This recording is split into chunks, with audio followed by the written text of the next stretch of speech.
Hello, Socials 10. Today we're going to learn about the origins of the Cold War and the early Cold War. So here we see a map of Europe. In the blue, these are the countries either liberated by the Western Allies, so USA, Britain, and Canada, or aligned with them. In the red, we see the countries liberated by the Soviet Union during World War II, dark red, Soviet Union, and the kind of orangey red, Yugoslavia, partially liberated themselves through partisan action. So they were initially in the Soviet bloc, but they kind of broke away and formed an independent communist country. So these are the two zones of influence at the end of World War II. So remember, the Soviet Union and the US were allies. So at first there was no issue with having separate zones of occupation. They were arranged during the war between the Soviets, Britain, and the US.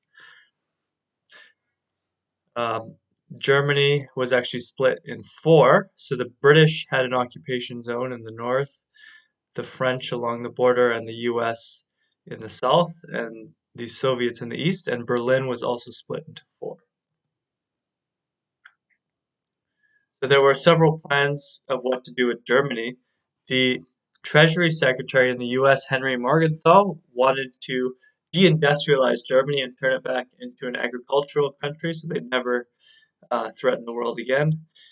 However, the overall American State Department authorities and the Soviet authorities decided just to partition Germany.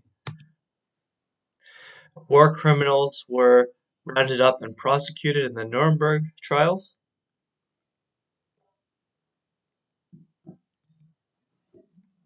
A similar thing happened in Tokyo.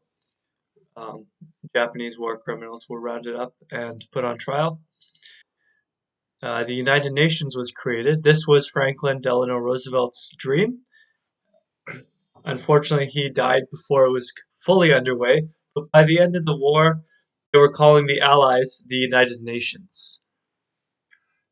And so the countries that wanted to get a head start and join the United Nations would, many of them declared war on Germany when it was pretty obvious that the result was German defeat.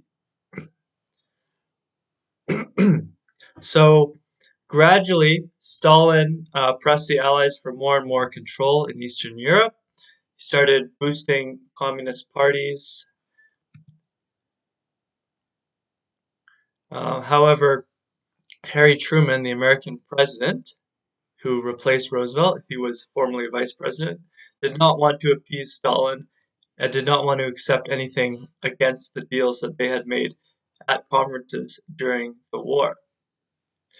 Um, the reason why the US was now the major player was that Britain and France, who had previously been major powers in Europe, were in very weakened positions. Not only were they weak from the devastation of the war, but they were fighting colonial or war, other wars to, in France's case, regain its empire, especially in Indochina.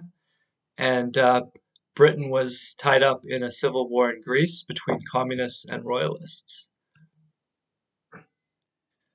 So, one of the events that helped spark the Cold War was the GOUZENKO affair, which involves Canada.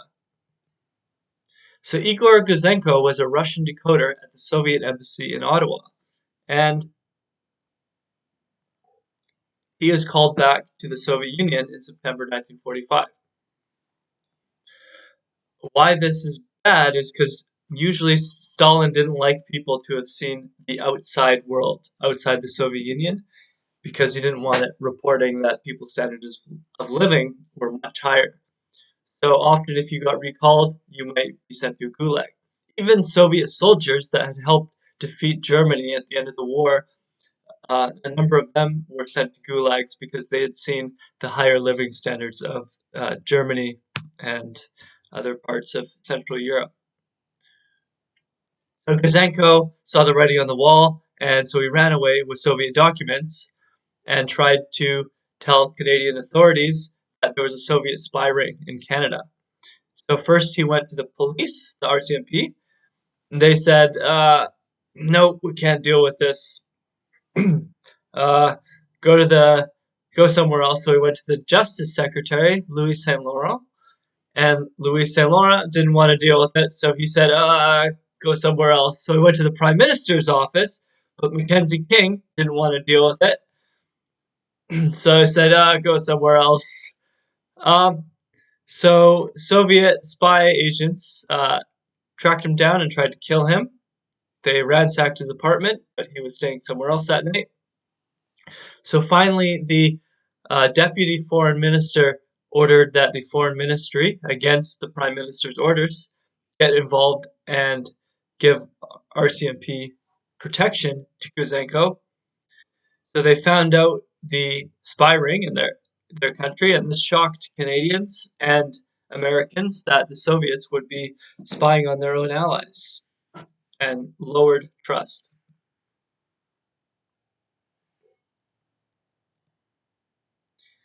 So Soviet and American relations continued to get worse between 1945 and 1948. One flashpoint was Iran, where the Soviets were occupying the northern part of Iran and they were refusing to leave. Apparently, the Americans threatened to use nuclear weapons on the Soviets if they wouldn't leave. In 1948, we often see this as the first year that the Cold War really became like warlike. Soviets tried to cut off American access to their zone in West Berlin. Previously, they'd used truck routes to truck in supplies to West Berlin through East Germany. Um, they thought by cutting off road supplies that the Americans would give up and let the Soviets have all of Berlin. However, Truman was determined never to appease communists. And so he said, we'll just fly enough supplies in to keep our section of Berlin fed and supplied. So the Americans organized a massive airlift, and the Soviets were not willing to shoot down American planes at this time. Uh, so it was successful, and after a few months, the Soviets gave up, realizing that their action was pointless. Uh, Furthermore, 13 years later, many people of Eastern Berlin were escaping to the West Berlin and West Germany, and the Soviets wanted to stop that, so they built a wall in the middle of Berlin to keep East Berliners in, and that became one of the main symbols of the Cold War, the Berlin Wall. So, 1948, the Cold War is underway, which is the rivalry between the USA and USSR. It's often characterized that uh, there was no fighting. That is not true. The superpowers never fought against each other directly. There was lots of smaller wars, proxy wars. Um, Tens of millions or possibly hundreds of millions of people died all over the world, especially in places like Central and South America, Africa, and Southeast Asia. So this was an ideological conflict between capitalism and communism, free markets and command economies. The West formed an alliance called NATO, North Atlantic Treaty Organization. Uh, the founders were countries like Canada, the US, UK, France, um, Italy, West Germany joined, as well as the smaller countries in Western Europe. Eventually, Spain, which was still fascist, joined much later. Greece and Turkey joined. As a reaction, the Soviet Union, which was in the process of turning Eastern Europe into satellite states, um, created the Warsaw Pact, which was the Communist Alliance.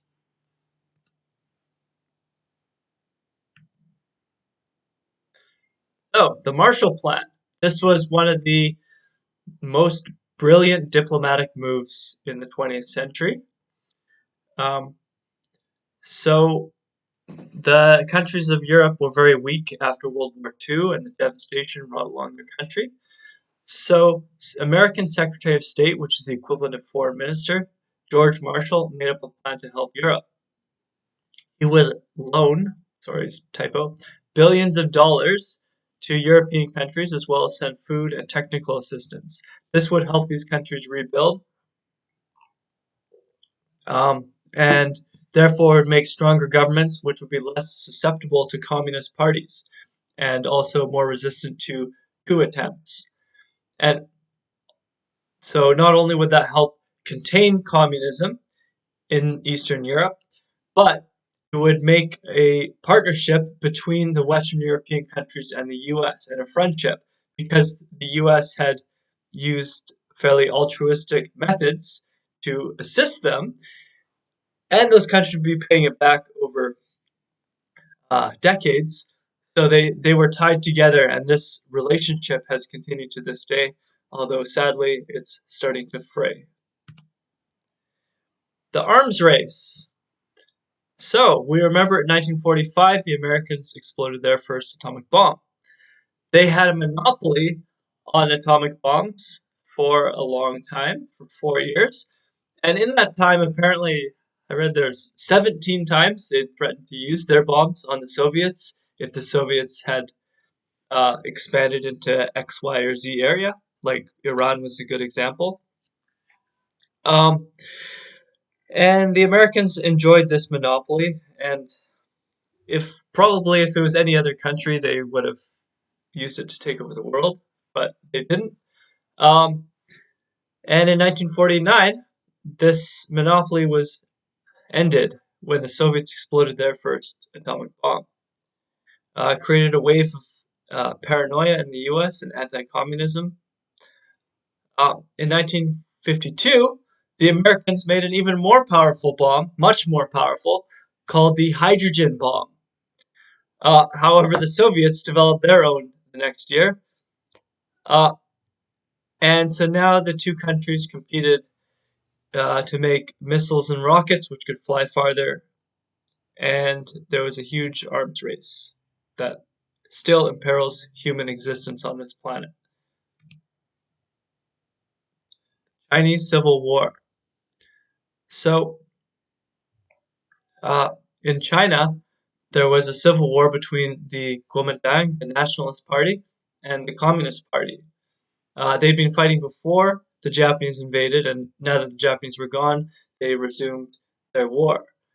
Um, the Kuomintang, which was the uh, main leading party in China, had squandered its advantage by extensive corruption, including in their military, and the communists managed to come from underdog to victor in 1949.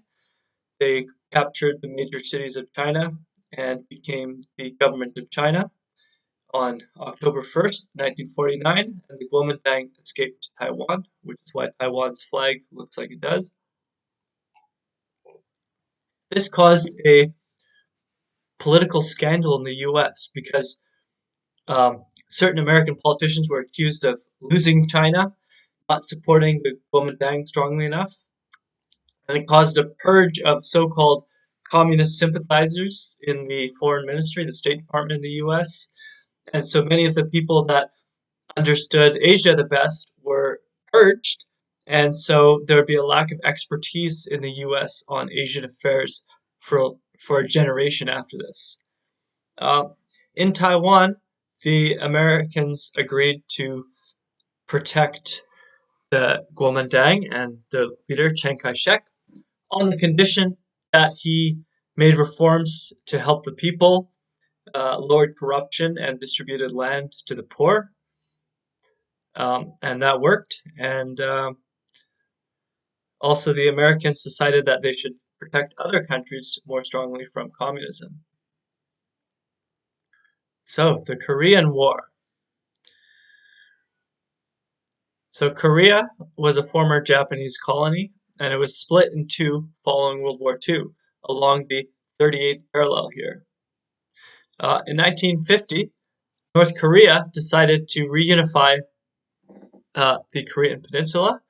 First, they went to China and got support from Chairman Mao, the leader of China, and then they went to Soviet Union, got support from Stalin, although Stalin said that he would not get personally involved in the war. He would send supplies. Um, so the invasion was going very well. South Korea was almost defeated. They were just stuck at Busan in the south. However, the United Nations got involved to protect South Korea.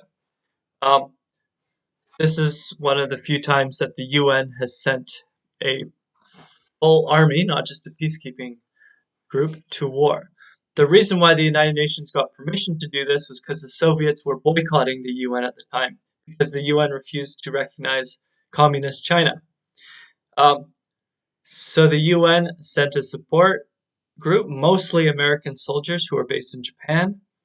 They made a landing at Incheon, right here, almost surrounded the North Korean soldiers, pushed all the way to the Yalu River.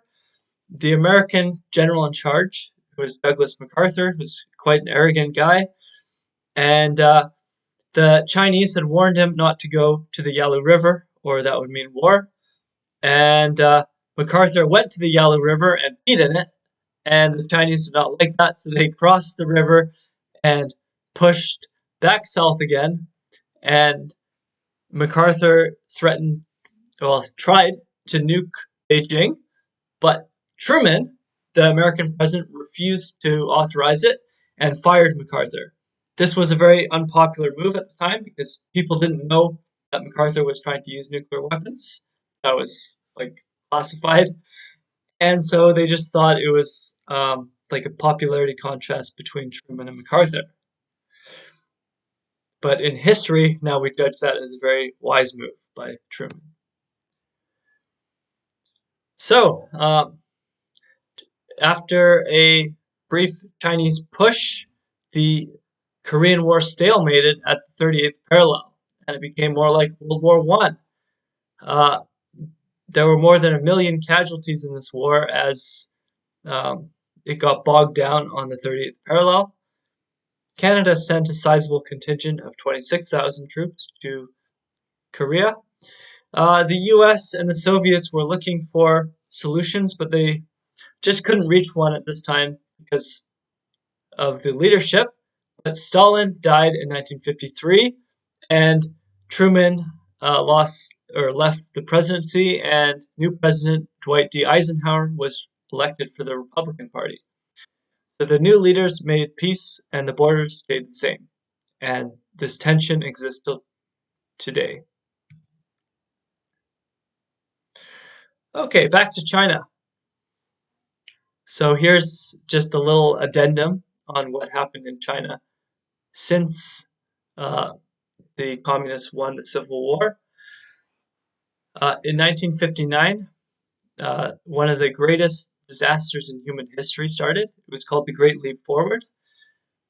Um, the Chairman Mao, the leader of China, instructed the peasants to create backyard industrial furnaces and melt down their metal tools such as farm implements, kitchen implements, to create new industrial products.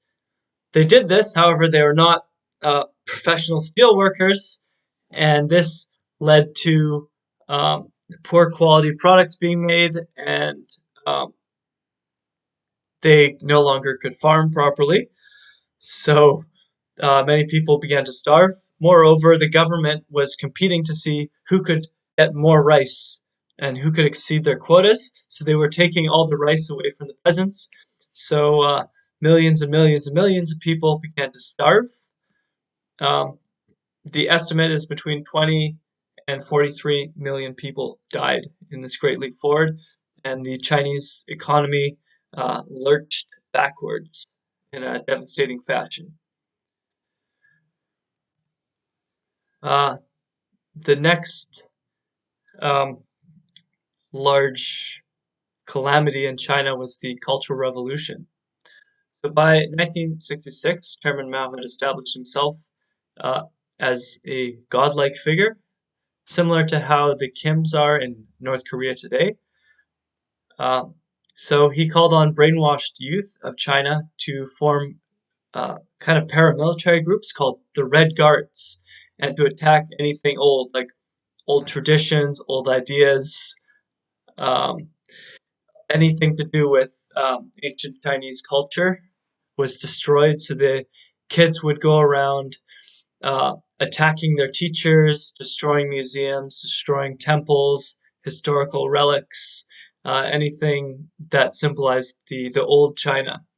Uh, the goal was to establish a communist utopia. However, things quickly flew out of control, and different factions of Red Guards started popping up and fighting each other to show who was more faithful to Chairman Mao, and totally went out of control. So Mao had to send in the army to destroy the Red Guards, and millions of Chinese youth were sent to the countryside to be re-educated by the government. I believe even the current president of China was briefly sent to re-education in the countryside. Therefore, many Chinese people of that generation lost their formal education because instead of going to school, they had to farm. This ended when Chairman Mao died in 1976, and a new leader called Deng Xiaoping took over China and started a period of modernization where he changed the economy into a more capitalistic economy and set China on the course that it is on today as essentially the world's factory.